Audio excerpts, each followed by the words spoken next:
நான் என்ன கெடுதல் செஞ்சுட்டேன் உங்களுக்கு? நீ சாப்பிட்ற சாப்பாட்டில் ஏதாவது மண்ணைக்கிட்ட அள்ளி போட்டனா? உங்களுடைய ஆட்சியினுடைய லட்சணத்தை, உங்களுடைய ஊழலை, நீங்களும் மந்திரிகளும் அடிக்கிற கொள்ளையை மக்களுக்கு எடுத்து சொன்னேன்.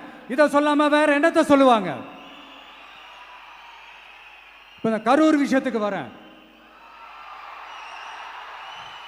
கரூரில் என்ன நடந்ததுன்னு அந்த கரூர் மக்களை கேட்டாலே புட்டு புட்டு புட்டு வைப்பாங்க. ஏன் மேலே பழியை தூக்கி போடுறீங்க? என்னமோ நாங்கள் அரசியலே பண்ண மாட்டோம், இந்த விஷயத்துலலாம் நாங்கள் அரசியலே பண்ண மாட்டோம்னு வீடியோ போட்டுவிட்டு போய் சட்டசபையில் உட்காந்துக்கிட்டு ஏன் மேலே பழியை தூக்கி போடுறீங்க? லேட்டாக வந்துட்டாருன்னு. போலீஸ் கொடுத்த டைமில் நாங்கள் இருந்தேன். நாமக்கல்லேருந்து கரூர் வர வழியில் இருந்த மக்கள் எல்லாரையும் நான் என்ன அம்போன்னு விட்டுட்டு வர சொல்கிறீங்களா? நாமக்கல்லேருந்து கரூருக்கு நான் எப்படி வந்தேன், எவ்வளோ நேரத்தில் வந்தேன், உலகமே லைவ்ல பார்த்துக்கிட்டு இருந்தது. வாய் கூசாம ஏன் மேலே பழி தூக்கி போடுறீங்க? ஒரு மனசாட்சின்றது வேணா?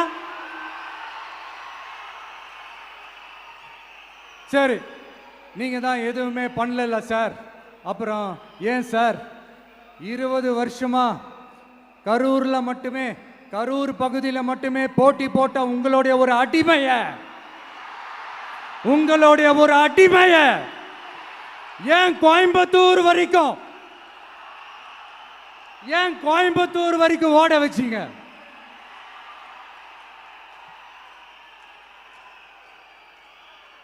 அதனால மக்களே,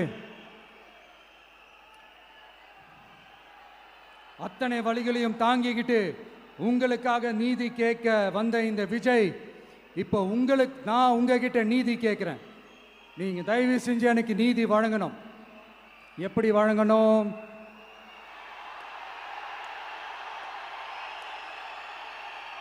நாள் நடைக்கு ஏப்ரல் 23ஆம் தேதி சும்மா காலங்காத்தால பக்காவா ரெடி ஆயிட்டு, ஓட்டர் ஐடி கார்டை கையில எடுத்துக்கிட்டு, வீட்டில் இருக்கிற சாமியெல்லாம் நல்லா கும்பிட்டுட்டு, உங்க பக்கத்து வீட்டுக்காரங்க, ஏத்து வீட்டுக்காரங்க, அங்கிள் ஆண்டி எல்லாரையும் சந்தோஷமா கூட்டிட்டு முதல்ல பூத்துல போய் நின்று அந்த விசில் சின்னத்துக்கு நேரா இருக்கிற அந்த பட்டனை ஒரு அழுத்துங்க. இது ஒரு தலைமுறைக்கான தேர்தல், இது உங்களுக்கான தேர்தல்.